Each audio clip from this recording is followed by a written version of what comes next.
Welcome back to 60 Plus Uncensored. I'm your host, Seb Fry, and today I'm excited to have Dr. Corinne Auman as my guest.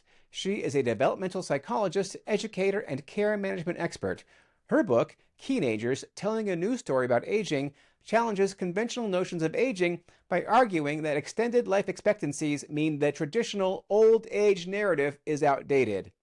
Dr. Auman, thank you so much for being here today. Really appreciate it. Tell us a little bit about yourself. Oh, thanks for having me. Happy to be here. A little bit about myself. So I run a care management agency, and that means I work every day with older adults and their families, trying to figure out what kind of care is available and how to navigate through all of that. And I got interested in older adulthood in general from being around my own grandparents and kind of watching my mom navigate through her own caregiving process and her own journey, and watching that happen and go, why isn't there people who help you with this? Why don't they help you navigate through this? So that's how I ended up kind of starting my own care management business.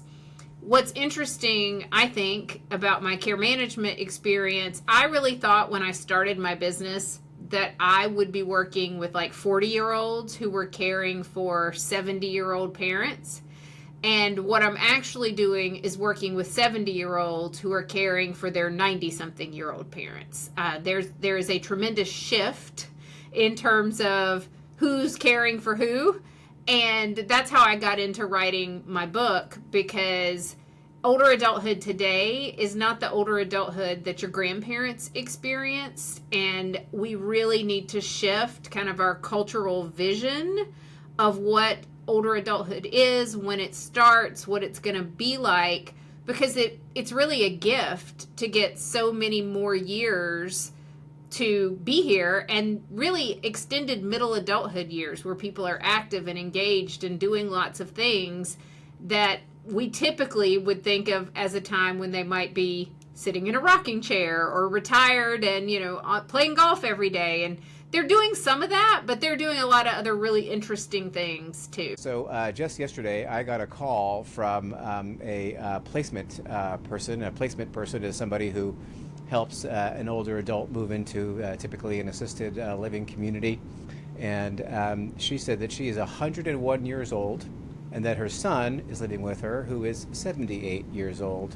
Mm-hmm. And the debate they're having is if they will both move into assisted living or just him.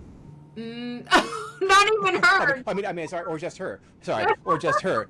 Yeah, so that's the debate they're having. Like, are we both going to go, or is it just going to be mom, right? And so it's like, that's pretty amazing. How long have you been working, doing care management? 13 years. 13 years. Yeah, that's a pretty long time. So I bet you have a lot of stories from your time in care management. So are there any stories that you can share with us that would help our listeners, better understand the kind of dynamics that go on in families, especially maybe even older families like the one that I'm talking about? Oh, I think the most common thing that happens is people getting to a point where maybe moving into even just senior apartments, right? Maybe assisted living, but any kind of senior care. And everyone can kind of see that maybe this would be a good idea. It's time. And it does not matter how old someone is. They can very seriously look at you and say, I don't want to go live with those old people. I had a 93-year-old tell me that she was not going to go live with all those old people. And so I think that is such an interesting experience. It's very common. It happens all the time. But it's this sort of othering of older people. No matter how old we are, we somehow see old people, and I'm putting that in quotes, as different from us, foreign in some way, and we don't want to be associated with it, right? Like, and it's almost like we act like aging is contagious in some way. If I go hang out with those old people, I too might become old. We're all aging all the time, but we treat it like it's this thing that doesn't happen to us, and it only happens to other people. So that's one of my favorite things, is when somebody looks at me and says that, because that happens so often, that sort of reaction to it. Well, because a lot of people don't identify as being old, right? Like I talk to people who are older, and they say, in my mind, I'm 18, right? Like I'm the same person that I was, basically, when I was 18 years old. And so like very few people want to, well, they look in the mirror and maybe they see themselves as old, but they can't really believe it. But when they turn away from the mirror, they don't see themselves as being somebody who would be in a community of old people like that. Um, so that must be pretty challenging. So when you're working with families like that, at what point, I mean, do you ever recommend that they actually move into an assisted living facility, or, I mean, people don't want to do that. So how do you navigate that, like guiding people to like the best decision for their care? Well, as a care manager, one of the advantages we have is that we're coming in as a neutral third party. So we have no dog in the fight in terms of it does not matter to me if you move or if you don't move. So if a family can't really agree, or if like one person thinks somebody should move and the other one doesn't think so, we are able to come in and kind of give an objective third opinion to say, okay, here's the reality of the situation. Here are the pros and cons of staying at home. Here are the pros and cons of moving, and really try to get everybody on the same page in terms of what is best for the loved one, the person that we're trying to take care of, and including that individual themselves. I mean, one of the best things I have found as a tool, for my 93-year-old who doesn't want to go live with old people, is really using humor and joking with them about, have you been to this place? I'm ready to move into this place because it's so pretty and so nice. And, when can I sign up? And, really not trying, you can't badger somebody into these decisions, but really trying to give people reality in terms of these are the pros and cons of all the different options you have.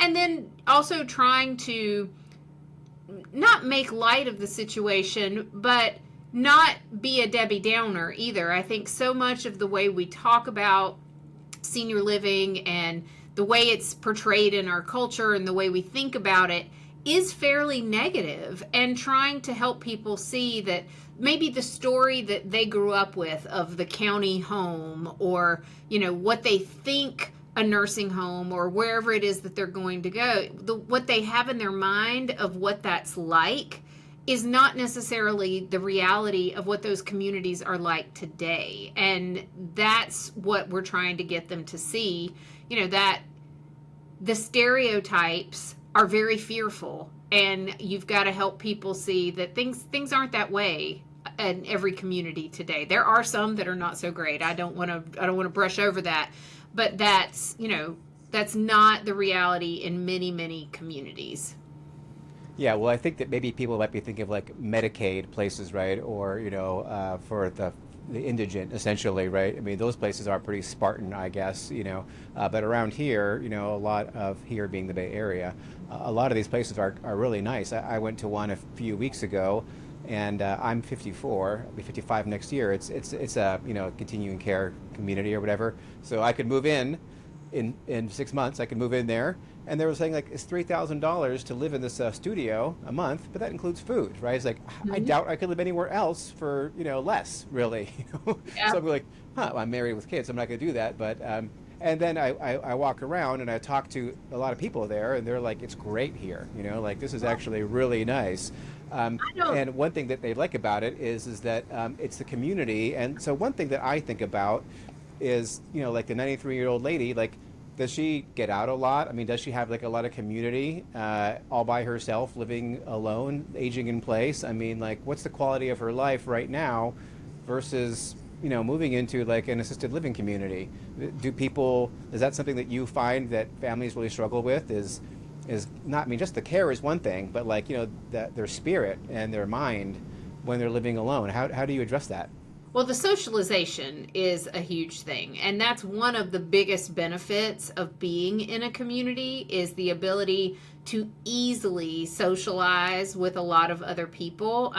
I think when people stay at home sometimes, their world kind of shrinks because of maybe mobility issues, transportation issues. And so you see fewer and fewer and fewer people when you're staying at home. And that house can kind of become a trap. I mean, it's really familiar, but if we're not getting out and socializing and staying active and engaged with our friends and our neighbors, that's a downside. So one of the biggest benefits of being in a community is the easy socialization, the activities, the trips, all the things that they do.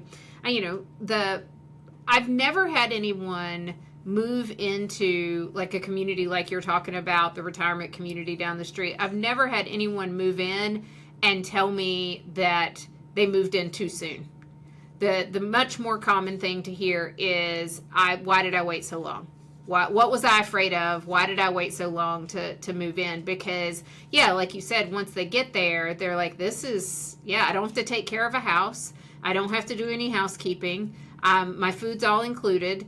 I get to spend my time doing what I want to do, not these kinds of, mundane sort of everyday tasks that you have to do when you have to maintain a house and a yard and all those things at home.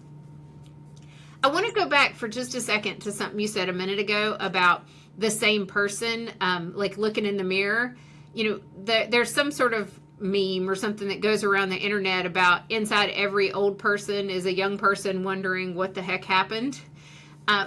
But I think that's actually really true, and it's something we don't think about with older. We kind of, we stereotype and we categorize older people, but older people are just young people who aged, and you don't suddenly like get to 65 and become a different person, right? You don't suddenly get to 70 and all your hopes and dreams and desires go away or shift in some way. So if I want to be treated like a human with hopes and dreams and desires when I'm 75, I have to care about how people today are being treated at that age. And I have to start looking at them as people, as individuals, not just this sort of nebulous group called older adults that we somehow don't want to associate with. Yeah, definitely. Well, I've always thought that one reason why people maybe don't want to move out of their home and move into an assisted living community is because frankly, it's maybe a little macabre, but they look at it as a place where they go to die, essentially, right? Like I think, what's that? Like a last move, yeah. Yeah, like a last move. And that's got to be really heavy for a lot of people. And, what do you say to that when somebody has that fear? Well, my most common response was, you don't know that, in the sense that we don't know what's going to happen. It could be your last move, or you could be moving through different levels of care there. We don't know what the last move's going to be, but also either it's your last move or you've already had your last move.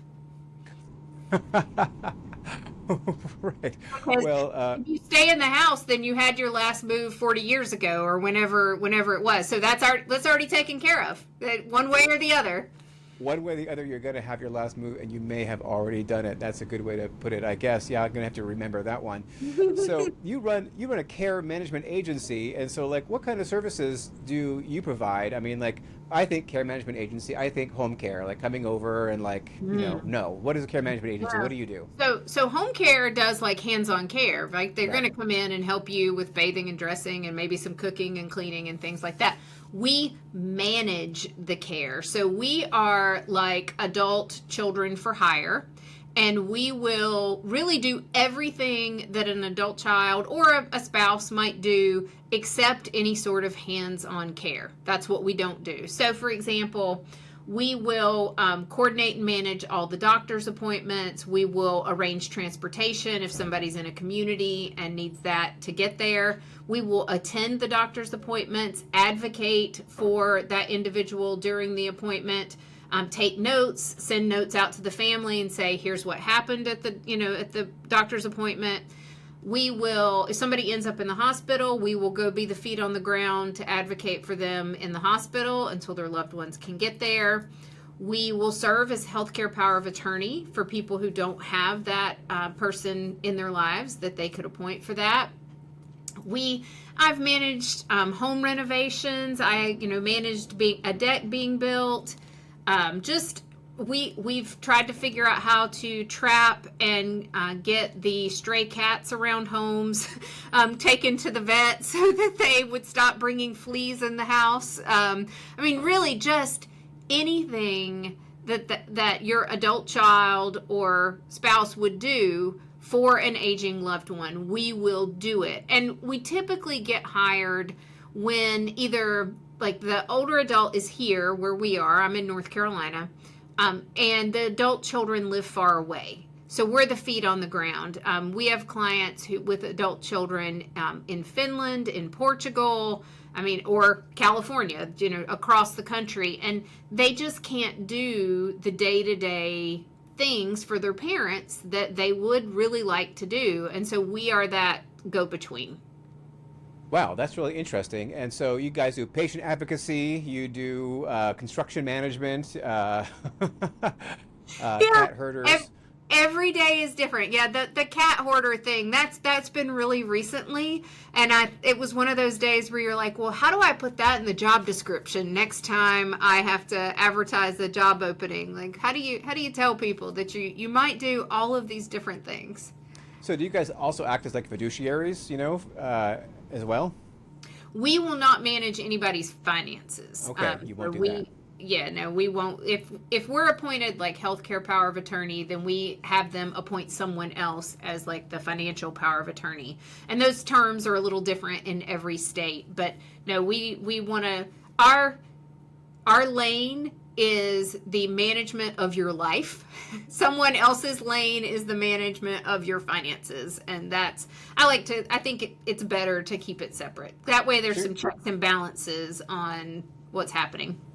So you're like a concierge, basically, right? You're like a concierge services for older adults, just making sure that all the day-to-day, banalities of life are managed professionally and managed well, as if their kids were doing it there. So does that mean that you do that only in North Carolina, or where do you actually provide those services? Yeah, we're in North Carolina, and you should really, if you're going to use any sort of care manager, I really suggest getting someone local to your area, because they're going to know the local resources available to you and your loved ones. And so you can, our professional organization is called Aging Life Care, and you can go to their website, which is aginglifecare.org, and do a search by zip code to find care managers in your area. Okay, right. So basically you're like a geriatric care manager essentially, but sort of at a larger scale. Because a lot of geriatric care managers only have like 4 or 5 clients, right? Sounds like you might have quite a few. So do you have like a bunch of different people that work with you in this? Yeah, so we have 2 social workers, 2 nurses on staff, and then 1 additional care manager and myself. So yeah, we have several. All right. Okay, that's very cool. And so you are a developmental psychologist. Yeah, that is my training. So what exactly is a developmental psychologist? So Help me out here. Yeah, no, it's fine. So a developmental psychologist is someone who goes to grad school to study how people develop over the course of the lifespan.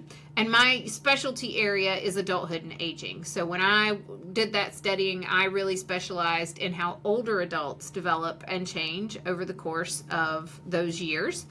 And today, a lot of people would get a gerontology degree for that, and I have taught in several gerontology departments over the years. But when I was going to graduate school, having people live as long as we're living now that had really just happened in the last couple of decades prior to me going to grad school. So studying aging, studying older adulthood was kind of a new thing, because having this many older adults to study is kind of a new thing. It just has not been happening, throughout the course of human history. So today, a lot of people would get a gerontology degree if they're going to specialize in adulthood and aging. But that's what was available to me at the time.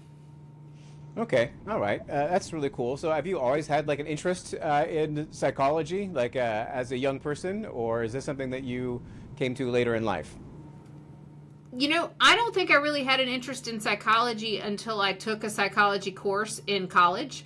that was the first time I'd ever been exposed to it. And then I was like, oh yeah, this is this is interesting. Because people are so interesting, and trying to figure out why people do what they do, why older adults develop the way they do. Why is one older 75-year-old so different than another 75-year-old, and what makes us take the different paths that we take in life? And I think that's really interesting. So they hit, like, so much of life is mindset, right? So I think a lot of people don't have a positive mindset around aging, and that it probably affects the quality of, I'm sure it affects the quality of their life. So how, like, do you act as a shrink for people and try to help them adjust their outlook on life? Is that part of what you do? Well, Or that's part of what I do, but not like as a therapist, in the sense. So my degree is not in the therapeutic side. My degree is much more in like the research area. But that's actually, I chuckle because that is actually what I'm trying to do with my book. The book is teenagers telling a new story about aging, and one of the things I see in my care management practice so often is how people approach their own aging experience really determines how that aging experience goes. So I have people who have been very negative about growing older, and they've done nothing to prepare, and they've not taken care of themselves, and it's not going so well. And then I have people who are really positive, who are looking forward to it. And those are the people who show up in my office to plan, to prepare. Let's sit down and talk about all the different kinds of care that are out there and what they cost, so that we can figure out what's our first choice retirement community, when do we want to move in, what's it going to cost, all these things. And I think the power of your perspective on aging is incredibly impactful. It's not, you said you think. There's lots of research on this now. Dr. Becca Levy up at the Yale School of Public Health has decades of research she's done showing this very thing, that people who have a positive outlook on aging live 7.5 years longer. They walk faster. They're less likely to have cardiovascular disease, just all these things. And you can imagine why that would happen, because if I am looking forward to aging, if I'm looking forward to growing older, then I'm motivated to take care of myself. I go to my doctor's visits, I exercise, I plan, I prepare, I do all these things. Versus if I have a really negative outlook, well, then I just kind of bury my head in the sand and I go, well, there's nothing I can do. It's all downhill from here. There's no point in even trying. And it does become this sort of self-fulfilling prophecy. So the story you're telling yourself about aging is super important for how this is actually going to go for you. yeah, so that sounds like neuroplasticity, right? Do you believe in neuroplasticity? Neuroplasticity, is that like a real thing? Oh yeah, absolutely. Yeah, so okay, the neuroplasticity basically is the idea that the messaging that you give your mind can shape how you live, essentially. Well, I guess, right? How would you define it?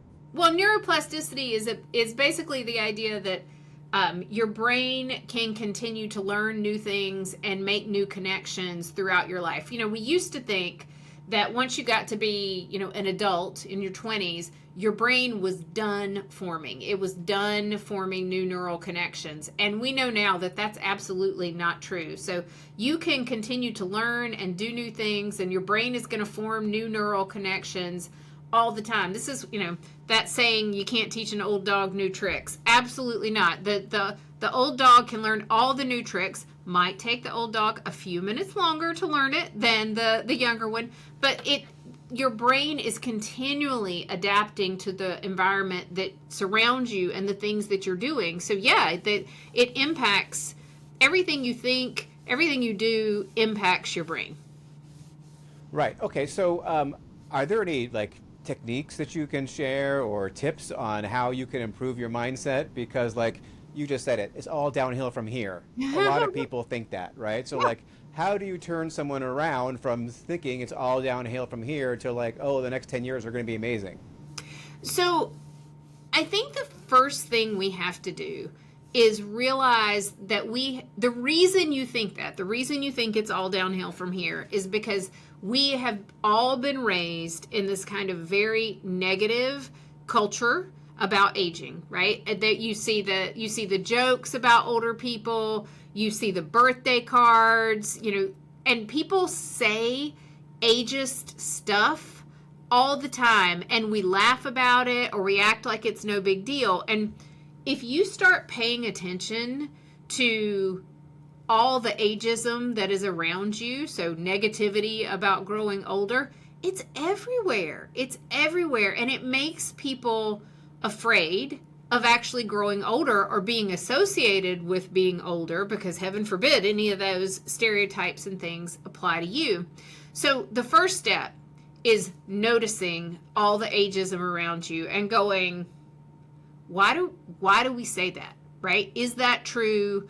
Where does that come from? Because what I actually see most often is we like the older people that we know and that we interact with, but then we still have these really negative stereotypes about all the other older people. And, the best way to combat stereotypes is to get to know people in that group, whatever the stereotype is about. But so notice the ageism around you. That's the first tip. The second one is notice what you're thinking in your own mind. I always say fighting ageism is an inside job, because you have to pay attention to your own thoughts. And when you're thinking something like, oh my God, I got a wrinkle, or I'm too old to wear that, or I'm too old to do that, stopping and going, okay, why do I think that? What is it? Is that something the culture taught me? Is this something about my physical abilities? Like, where does this come from? Is it true? And does thinking that benefit me in any way? And you'll be amazed at the number of things you catch yourself saying. So I'm in this field, right? Like, I'm talking about this all the time. I work with older adults. I love working with them. And I still find myself saying things like, I had these headphones that I was trying to get to connect to my phone, and they weren't connecting. And I said, oh, these are my old headphones. They're just tired and cranky. And my husband looked at me and he said, that's ageist, right? Like, yes, I do. And yet it's a stereotype, right? Like, here's this stereotype, and it's coming out of my mouth, and I'm saying it like it's an accepted fact. And we have to pay attention to the words, because language is powerful and what we say matters. So, you mentioned old and cranky, and that's a stereotype, but like, sometimes people do get cranky when they're older. How do you help people, like, see the joy in life, or like, because maybe your body aches, right? I mean, maybe you are not as able to, like, run like you used to, and you're not seeing the upside with aging. How do you get people to see the joy in life and stop maybe defaulting to cranky? So I'll be honest with you, I haven't encountered that many older cranky people. most of the people I'm working with and that I write about in my book, they are older. They have health problems. They're not some sort of like super senior who's, has perfect health and no problems whatsoever.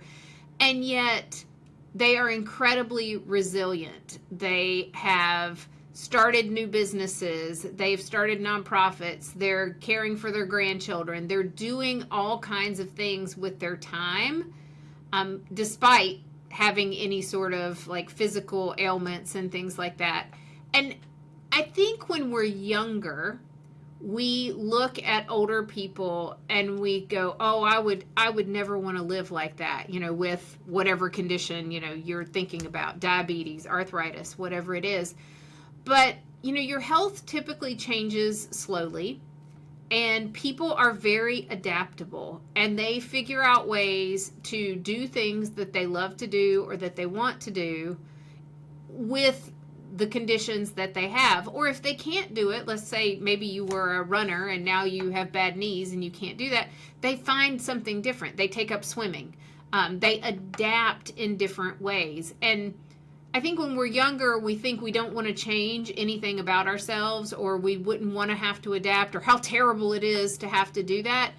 And older people in general are happy and very adaptable to their situation. There's actually research from Laura Carstensen about the U curve of happiness. So we tend to be happiest in our 20s, and then we kind of get into middle age and we get stressed out, and then we get into our 60s and 70s, and the highest levels of happiness are reported by people in their 60s and 70s.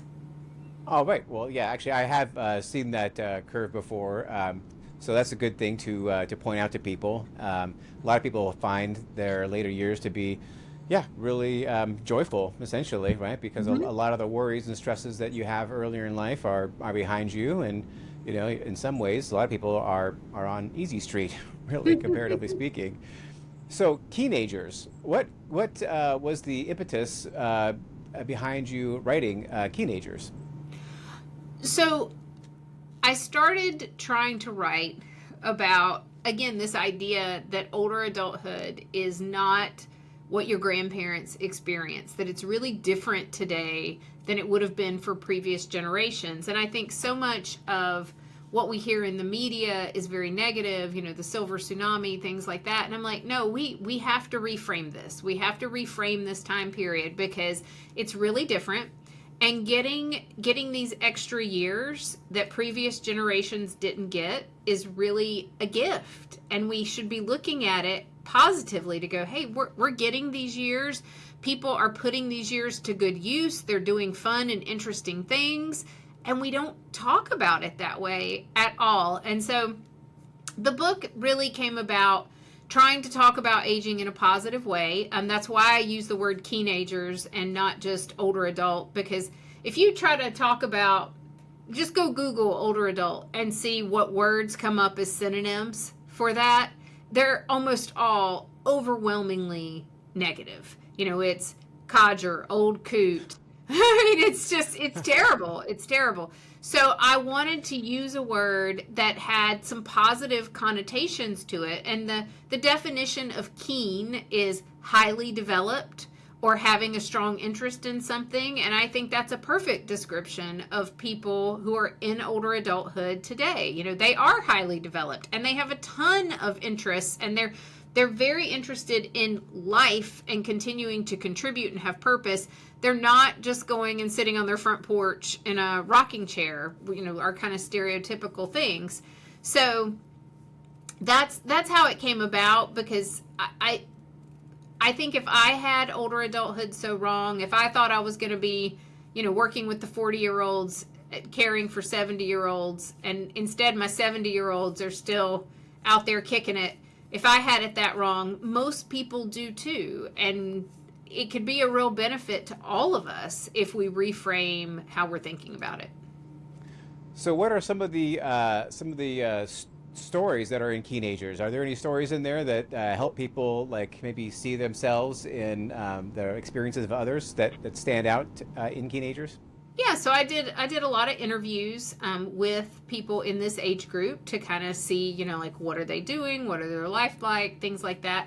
One of my favorites is Frances Hall. She's the founder of a group called ACAP, which is Adult Children of Aging Parents.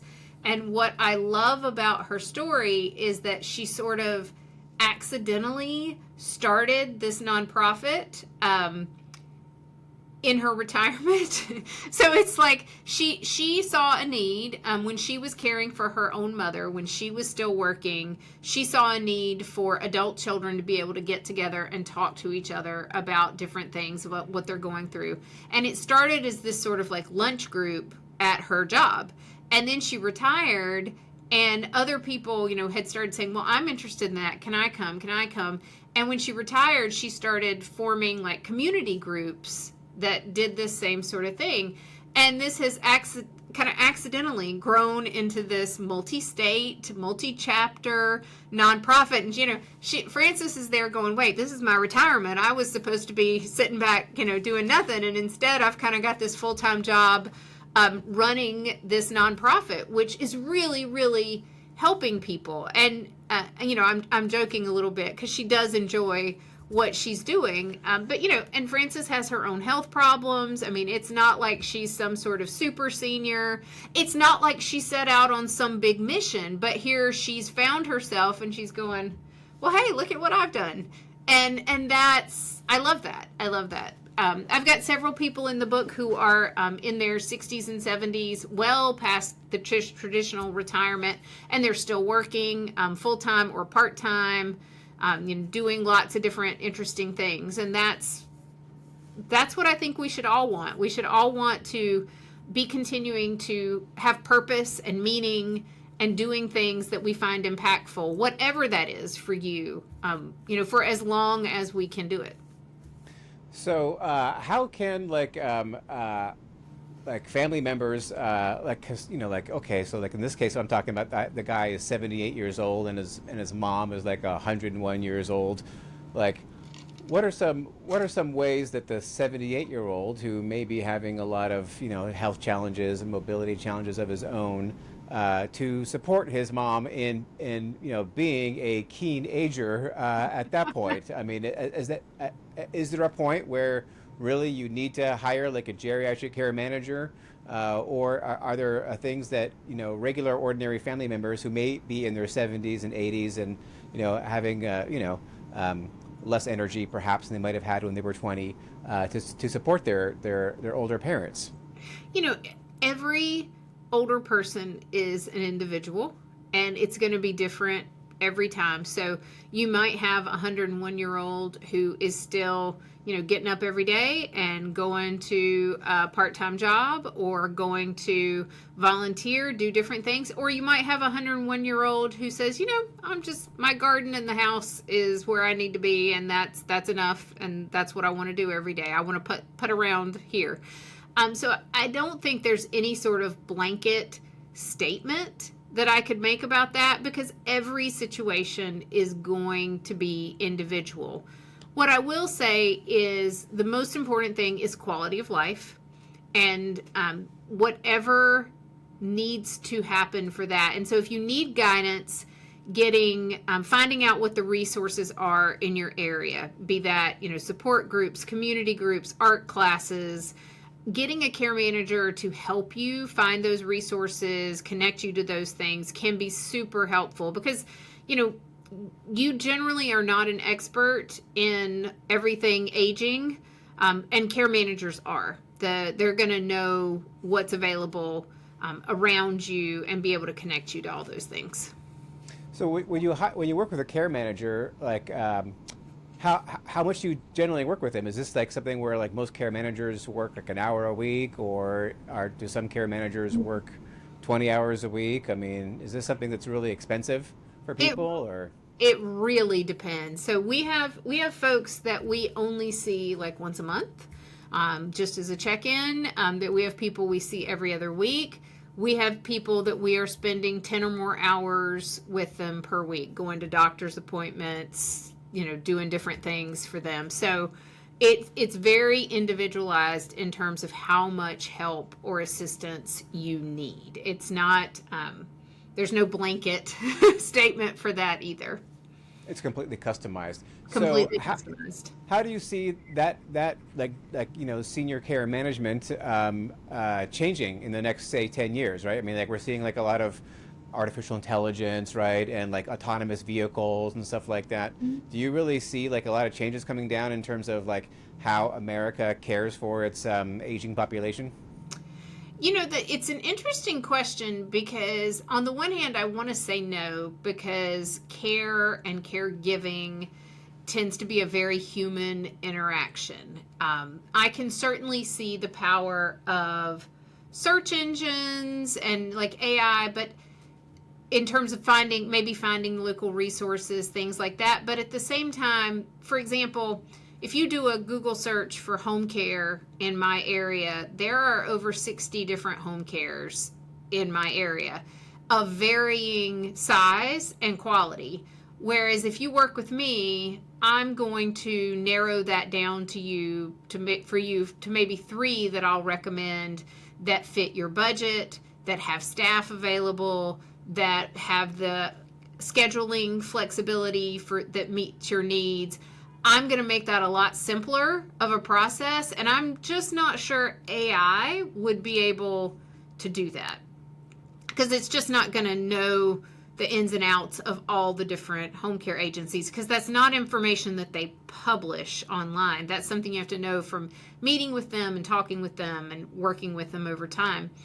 On the other hand, I have seen like the AI robots that I think Japan is starting to use a little bit. So these would be like caregiver robots that go into an older person's home and are the caregiver for that individual. And the pros of that are that, the robots never call out sick. They always show up for their schedule and things like that.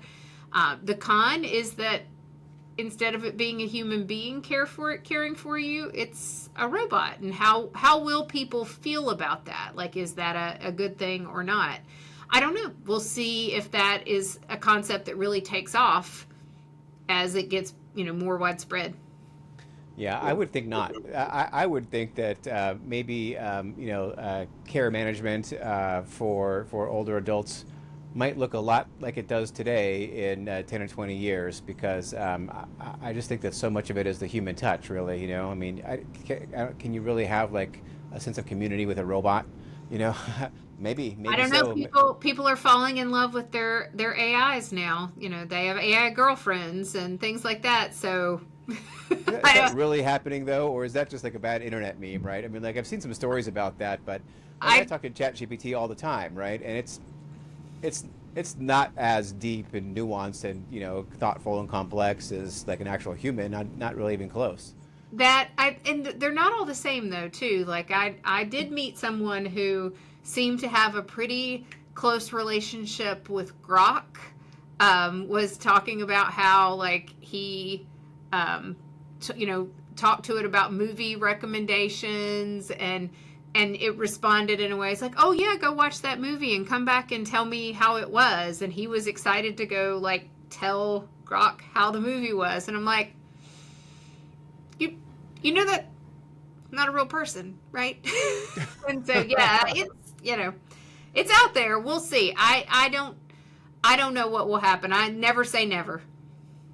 Well, what's going to happen with you personally? Like, where do you see yourself like in 10 or 20 years? Do you see yourself aging in place and continuing to be like a entrepreneur and author deep into your 70s and 80s? And I don't know how old you are right now, but do you see yourself like continuing to do this for the next several decades, or? Yeah, so I'm 50, and I could see myself like cutting back in terms of, the number of hours I work per week and things like that. But I'm not someone that I ever really see myself, quote unquote, retiring. Like this idea of retiring from work completely and just having relaxation time, that doesn't appeal to me at all. I think I'll be someone that continues to do some kind of work, even part-time, for as long as I'm able. Because I find my work really interesting and really rewarding, and I don't do it. I mean, I like the paycheck, let's not get that wrong, but I don't do it because of that specifically. I do what I do because I really enjoy it and I'm passionate about it. So I can't imagine walking away from it and not doing anything. Even if I sold the business and walked away from that completely, I think I would find something else to do, speaking, writing, those kinds of things. Do you see yourself doing more writing? Do you have another book or two in you? I do. I've started working on my second one already. So I'd love to tell you when it's going to be out, but I don't know. But yeah, I am continuing to do that. Right. Very good. All right. Well, do you have any last words of advice that you can give to any folks who are out there who are starting to think about how they can best care for their aging family members? Well, how to care for your aging family members and how to think about your own aging. I highly recommend my book because it does both. It talks about, it talks about how to plan and prepare and the paperwork you would want to do and things like that. But then also how to just think about these years and how to kind of reframe your vision of what this is going to be. All right, I'm going to have to dig through that because I'm getting there myself. All right, Dr. Auman, thank you so much for joining me here today on 60 Plus Uncensored. I really do appreciate it. And if people want to get a hold of you, if they have any questions, are you available for like consultations or whatever? Sure. You can reach out to me through my website, which is my name, CorinneAuman.com. And that is CorinneAuman.com. And there's a sheet on there you can fill out and get in touch. All right, perfect. Well, Dr. Corinne Auman, thank you so much for joining me here today, and I will catch you on the flip side. Thank you. All right, that's a wrap for this episode of 60 Plus Uncensored. Huge thanks to Dr. Corinne Auman for setting the tone with such honesty and insight. Now, if you'd like this episode, do me a favor, do Dr. Auman a favor, hit that subscribe button, leave a review, and then share it with someone you know who needs to hear it. Oh, and by the way, if you know anyone who's over 60 and still out there doing big things, living boldly, working with purpose, or just aging on their own terms, I would love to hear from you.